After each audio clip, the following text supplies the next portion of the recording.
اب بات کرتے ہیں اس شخص کی جس کا فتنہ اس زمانے میں بھی تھا اور آج بھی اس کا فتنہ باقی ہے۔ وہ بدبخت کون تھا؟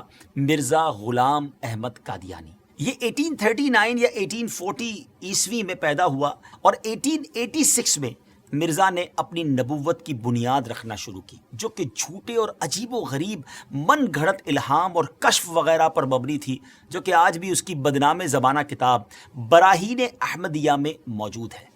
اس کے بعد مرزا قادیانی نے 1901 ایئر میں حقیقی نبوت کا دعویٰ کر دیا۔ یہ شخص انبیاء کرام کا نہایت گستاخ تھا۔ حضرت عیسیٰ علیہ السلام کے بارے میں لکھتا ہے کہ آپ علیہ السلام کے بہت سے معجزے مشہور ہیں، لیکن حق بات یہ ہے کہ آپ سے کوئی معجزہ ظاہر نہیں ہوا، معاذ اللہ۔ دعوی نبوت کے بعد مرزا کی رگ شیطانی مزید بھڑکی تو اس نے خدائی کا دعویٰ کر ڈالا۔ لکھتا ہے کہ میں نے نیند میں اپنے آپ کو ہو بہو اللہ دیکھا اور میں وہ اللہ ہوں۔ پھر میں نے آسمان و زمین بنائے اور کہا ہم نے آسمان کو ستاروں کے ساتھ سجایا ہے۔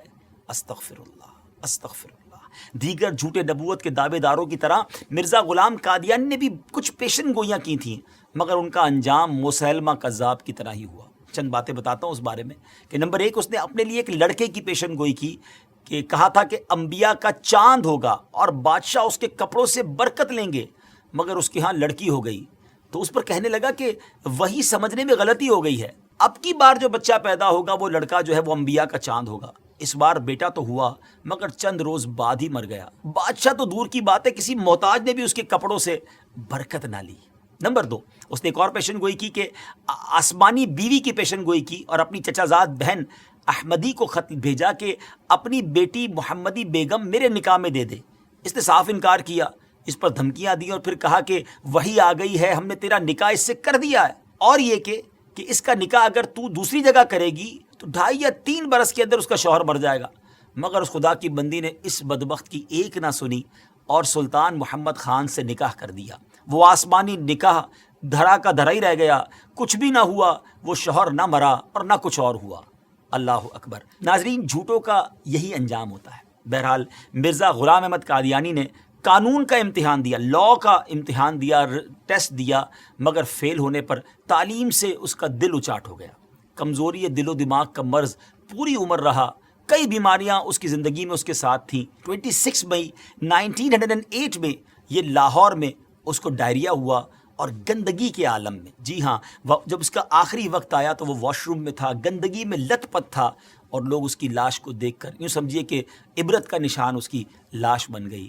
ناظرین، یہ ہے جھوٹے نبی کا انجام۔ ہم سب کو یقیناً یہ یقین ہے، ہمارا ایمان ہے کہ ہمارے آقا علیہ السلام ہی آخری نبی ہیں، اور خود نبی پاک علیہ السلام نے جو فرما دیا، لا نبی بعدی، میرے بعد کسی نبی نے نہیں آنا، اور یہی ہمارا ایمان، یہی ہمارا بلیف ہے۔ لیکن ایک بات یاد رکھنی ہے کہ اس طرح کے دعوے کرنے والے، اس طرح کی جرت کرنے والے، اس طرح کا کلیم کرنے والے لوگ اور بھی آئیں گے، کیونکہ علماء کرام نے نبی پاک علیہ السلام کی احادیث سے جو ایکسٹریکٹ کیا ہے، جو شرح بیان کی ہے، وہ یہی ہے کہ قیامت سے پہلے اور بھی نبوت کے دعوے دار آئیں گے۔ ہو سکتا ہے اس دور میں، ہو سکتا ہے کچھ دنوں کے بعد یا کچھ سالوں کے بعد، لیکن مسلمانوں کا شروع سے یہ عقیدہ رہا کہ ان جھوٹے دعوے داروں کی طرف کوئی توجہ نہیں کرنی۔ ہم سب کا عقیدہ، ہمارا بلیف اتنا مضبوط ہونا چاہیے، اور ہے الحمدللہ کہ ہمارے آقا علیہ السلام ہی آخری نبی ہیں۔ کیا خوبصورت قرآن پاک کی سورہ احزاب کی آیت نمبر 40 ہے نا، اللہ تعالیٰ قرآن مجید میں کیا ارشاد فرماتا ہے؟ ما کان محمد ابا احد من رجالکم ولکن رسول اللہ وخاتم النبیین وکان اللہ بکل شیء علیما۔ سبحان اللہ، کتنا خوبصورت اس کا ترجمہ ہے۔ محمد تمہارے مردوں میں کسی کے باپ نہیں ہیں، لیکن اللہ کے رسول ہیں اور سب نبیوں کے آخر میں تشریف لانے والے ہیں، اور اللہ سب کچھ جاننے والا ہے۔ تو الحمدللہ یہ چمکتا دمکتا عقیدہ مسلمانوں کا صبح قیامت تک انشاءاللہ جاری و ساری رہے گا کہ اللہ کے آخری نبی جناب محمد الرسول اللہ صلی اللہ تعالیٰ علیہ وسلم ہیں، اور یہی ہمارا ایمان ہے۔ بہرحال ان جھوٹے نبوت کے دعوے داروں کے بارے میں ہم نے جانا، اور علماء احادیث کی شرح کرتے ہوئے لکھتے ہیں کہ یہ نشانی ابھی اور چلنی ہے، یعنی اور لوگ بھی قیامت سے پہلے اس طرح کے دعوے کرتے رہیں گے اور مسلمان ان سے نپٹتے رہیں گے۔ بہرحال اللہ کریم ہم سب کو سچے ایمان والا، صحیح عقیدے والا مسلمان بنائے۔